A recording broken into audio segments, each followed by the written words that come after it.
لیکن اس کی شکل و شباہت گائے سے ملتی ہے تو اس لیے یہ اس کے ساتھ ہے. اس کے اوپر زکوٰۃ کا وہ حکم لگتا ہے جو گائے کے اوپر لگتا ہے، اس لیے وہ اس کی جنس میں سے ہے. یہ دو دلیلیں ہیں جو دونوں دلیلیں اگرچہ علماء کی ہیں لیکن دوسرے علماء کے موقف کے مطابق یہ دلیلیں باطل ہیں. گائے اور بھینس کی جنس سائنٹیفکلی کروموزومز کے اعتبار سے بھی فرق ہے اور عقلی اور منطقی اور ظاہری طور پہ بھی فرق ہے. گائے کا بچہ 9 ماہ میں جنم دیتا ہے، بھینس کا بچہ 10-11 ماہ میں جنم دیتا ہے. بھینس کے سینگ بل کھاتے ہوتے ہیں، کبھی آپ نے گائے کے سینگ بل کھاتے ہوئے نہیں دیکھے ہوں گے. بھینس کیچڑ پسند، پانی پسند جانور ہے، گائے صفائی پسند جانور ہے. کبھی آپ گائے کو دریا میں یا کیچڑ میں لوٹ پوت ہوتے نہیں دیکھیں گے. بھینس کو آپ چھوڑیں سب سے پہلے کیچڑ میں جائے گی اور پانی میں جائے گی. دودھ کی نوعیت کا بھی فرق ہے. پھر جنس کے اختلاف ہونے کا سب سے بڑا جو سائنس کے طالب علم ہیں وہ بھی جانتے ہیں اور جو عام لوگ ہیں وہ بھی جانتے ہیں، فیملی ایک ہو سپیشیز الگ بھی ہوں لیکن اوپر سے فیملی ایک ہو تو بھی ان سپیشیز کا آپس میں اختلاط ہو جاتا ہے، آپس میں تعلق قائم ہو جاتا ہے، آپس میں انٹرکورس ہو جاتا ہے. آپ دیکھیں گدھا اور گھوڑا الگ الگ جنس ہے کہ نہیں؟ فیملی ایک ہے تو گدھا اور گھوڑا کا آپس میں ملاپ ہو جاتا ہے کیونکہ کروموزوم کا سٹرکچر ایسا کہ ملاپ ہو سکتا ہے.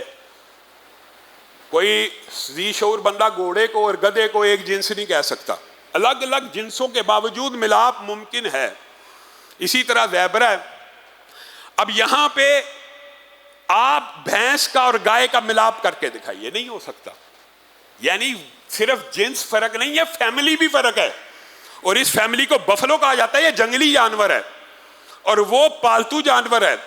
اس کو آپ ہل میں جوت لیں گائے کو جتنے مرضی سال، بھینس کو جوت دیں. یعنی زمین آسمان کا فرق ہے.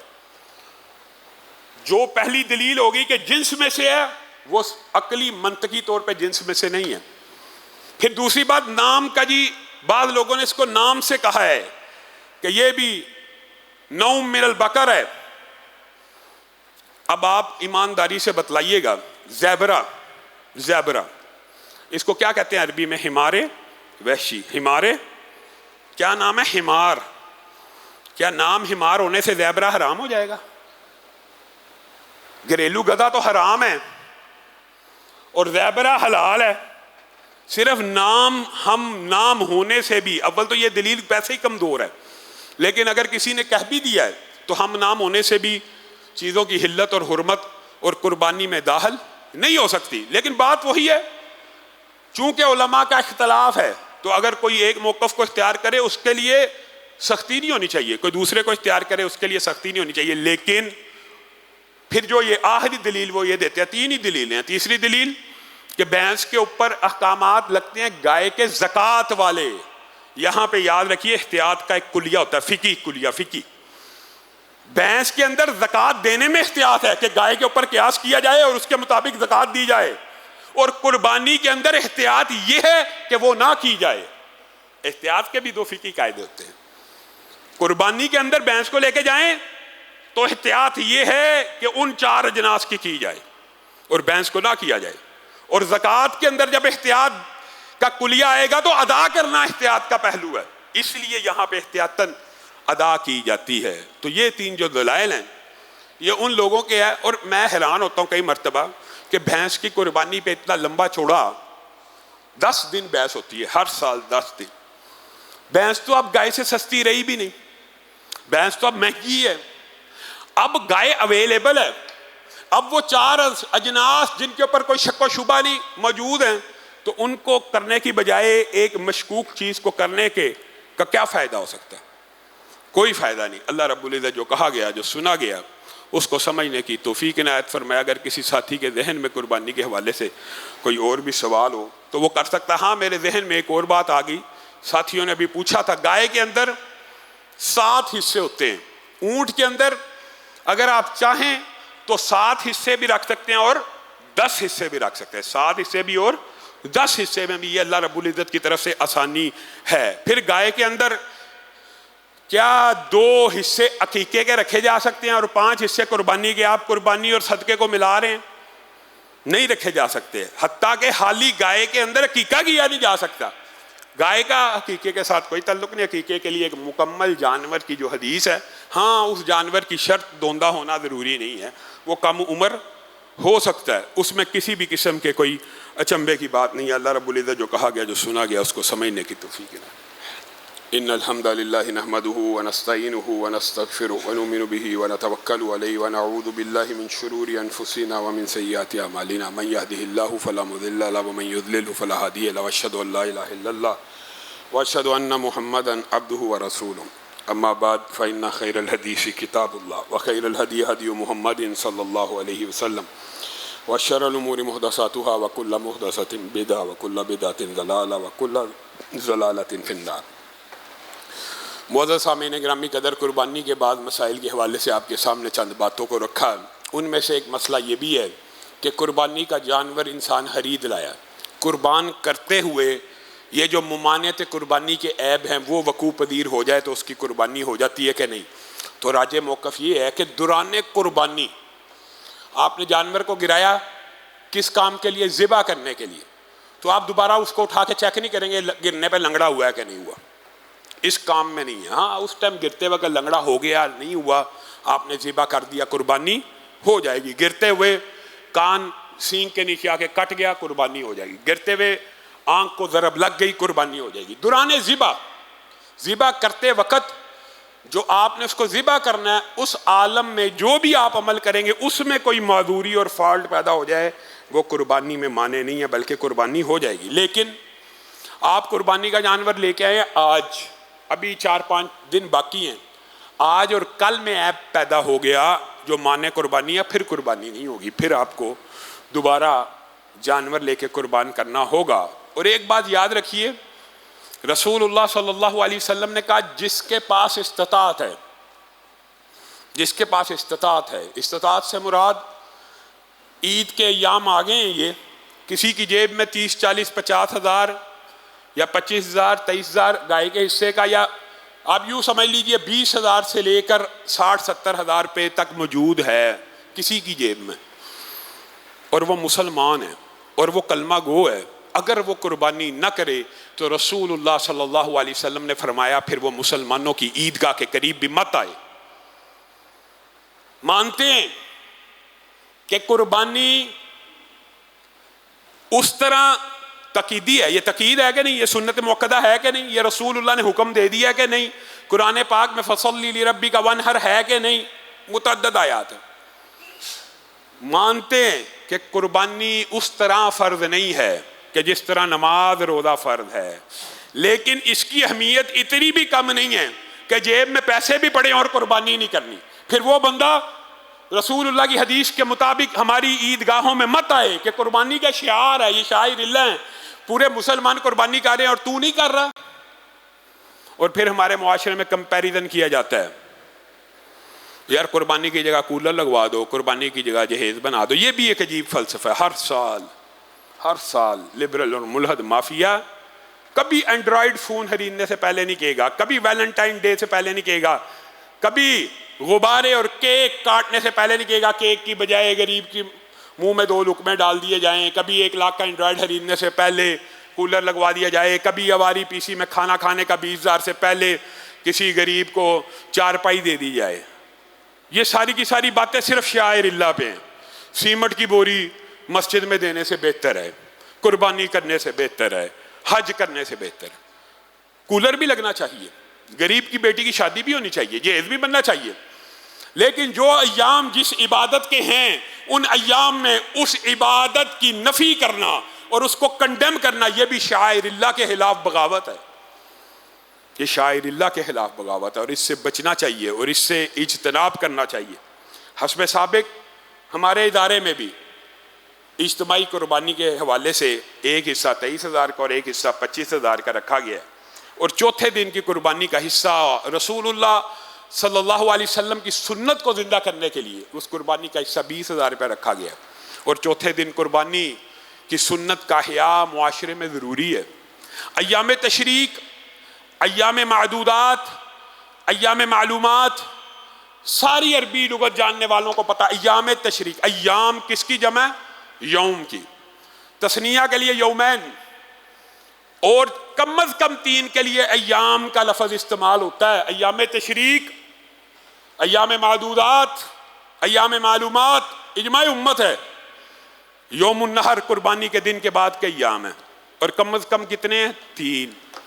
قرآن پاک کی جو آیت ہے حاجیوں کے لیے، فمن تعجل فی یومین، اگر آپ اس کو ہی پڑھ لیں تو آپ کو پتہ لگ جائے گا کہ 4 دن کی ہوگی تو تعجیل 2 دن ہو سکتی ہے، ورنہ تو حاجی 11ویں کو واپس آ جائے، اگر 3 ہی دن ہو تو 2 دن کی تعجیل 11ویں کو، ایسا نہیں ہے۔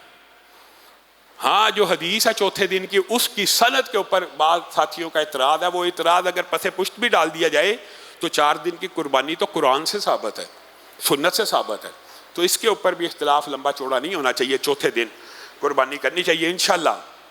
نماز عید الاضحیٰ 5:45 پر اسی پارک میں ادا کی جائے گی۔ سب ساتھی اپنی فیملیز کے ہمراہ، عورتوں کے ہمراہ، حتیٰ کہ رسول اللہ صلی اللہ علیہ وسلم نے کہا وہ عورتیں بھی آ جائیں، وہ عورتیں بھی آ جائیں جو مسجد میں داخل نہ ہو سکیں، یعنی ایام میں وہ عورتیں بھی ہماری عیدگاہوں میں آئیں تاکہ مسلمانوں کی دعاؤں میں شامل ہو جائیں۔ اور آپ سب ساتھیوں نے ایک اپنی ٹریننگ اور تربیت یہ بھی بنانی ہے کہ قربانی کے جانور کا گوشت، قربانی کے جانور کی کوئی چیز بطور اجرت دینا جائز نہیں ہے، بیچنا جائز نہیں ہے۔ کوئی فقیر کو دے، فقیر بیچ سکتا ہے، فقیر گوشت بھی بیچ سکتا ہے، فقیر کھال بھی بیچ سکتا ہے، فقیر کی مرضی ہے، آپ نے دے دیا، آپ نے اللہ کے لیے دینا ہے، لیکن آپ کھال کو بیچ کر اس کا پیسہ نہیں کھا سکتے، آپ کھال کسائی کو بطور اجرت نہیں دے سکتے، آپ نے وہ اللہ کے لیے وقف کرنی ہے۔ تو اللہ کے لیے وقف کرنے کا جو سب سے خوبصورت انداز ہے کہ دین کے اداروں کو دیں، اور اس کام میں بھی نہ پڑیں کہ کوئی مدرسے سے آئے گا تو آپ کی کھال اٹھا کے لے کے جائے گا۔ دین کا کام، شاعر اللہ کا کام پوری ذمہ داری سے ادا ہونا چاہیے۔ قربانی کی ہے، کھال ڈالیں اور اپنے قریبی مسجد اور مدرسے کو پہنچا دیں، خود جا کے پہنچائیں، تب آپ نے قربانی کے فلسفے کو اور اس مفہوم کو اور اللہ کی راہ میں ڈونیٹ کرنے کے مسئلے کو سمجھا۔ آخر میں ایک اہم بات کر کے اپنی بات کو ختم کروں گا۔ معزز سامعین گرامی قدر، گزشتہ خطبے میں آپ کے سامنے قائد اعظم یونیورسٹی میں ہونے والی ہولی کے حوالے سے چند گزارشات کو رکھا تھا۔ اس کے بعد ہم نے ایچ ای سی کو لیٹر لکھا، اور ایچ ای سی کا بہت شکریہ، انہوں نے ایک مراسلہ تمام یونیورسٹیز کو جاری کیا کہ اس طرح کے واہیات اور حیا باختہ اور اخلاق باختہ فنکشنز یونیورسٹیوں میں نہیں ہونے چاہیے، لیکن دکھ اور افسوس کی بات ہے، دکھ اور افسوس کی بات ہے، رانا تنویر صاحب ایم این اے، وزیر مسلم لیگ نون، راجہ پرویز اشرف صاحب سپیکر قومی اسمبلی پیپلز پارٹی، یہ کس قسم کا مافیا ہے کہ جب بھی کوئی محکمہ دین کے حق میں بات کرتا ہے، پہلی بات ہولی کا تہوار مارچ میں ہوتا ہے، یہ تہوار جون میں منایا گیا، اور جان بوجھ کے اس کا نام ہولی اس لیے رکھا گیا کہ ہولی کے نام کے پیچھے فحاشی اور عریانی اور بے حیائی کے بازار کو گرم کر لیا جائے اور پروٹیکشن ہندوؤں کے تہوار کی لے لی جائے۔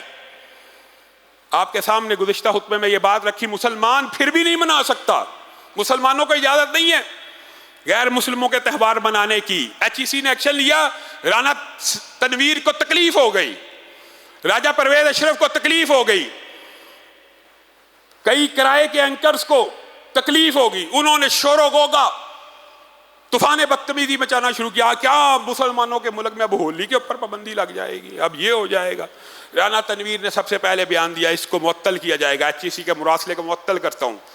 راجہ پرویز اشرف نے قومی اسمبلی میں ہرزہ سرائی کی، شاہ زیب خان زادہ نے جیو کے اوپر بیٹھ کے اس ٹرائیکا کا نتیجہ، اگر ابھی بھی آپ کو سمجھ نہیں آیا، رانا تنویر صاحب کس پارٹی کے ہیں؟ نون لیگ کے، اور پارٹی کا نام کیا ہے؟ مسلم لیگ۔ راجہ پرویز اشرف پیپلز پارٹی۔ آپ ایمانداری سے بتلائیے کیا مسلم لیگ کا یہ طرز عمل اور وتیرہ ہونا چاہیے کہ اسلام کے مطابق کوئی فیصلہ ہو اور اس کا ایک ایم این اے کھڑا ہو کے اس فیصلے کے خلاف اور اس مراسلے کو کینسل کرے؟ ہماری شہباز شریف صاحب سے اپیل ہے کہ رانا تنویر کو اس وزارت سے ہٹایا جائے اور اس کو اپنی کابینہ سے نکال دیا جائے. یہ 1% مافیا، 1% لبرل اور سیکولر اور بے دین اور ملحد مافیا کی وجہ سے راجہ پرویز اشرف صاحب، شاہ بھانزادہ صاحب، ان کو ایسی تکلیف ہوتی ہے. ووٹ انہوں نے آپ سے لینا ہوتا ہے، ووٹ اسلام پسندوں سے. پورے حلقے میں اسلام پسندوں کا ووٹ موجود ہے.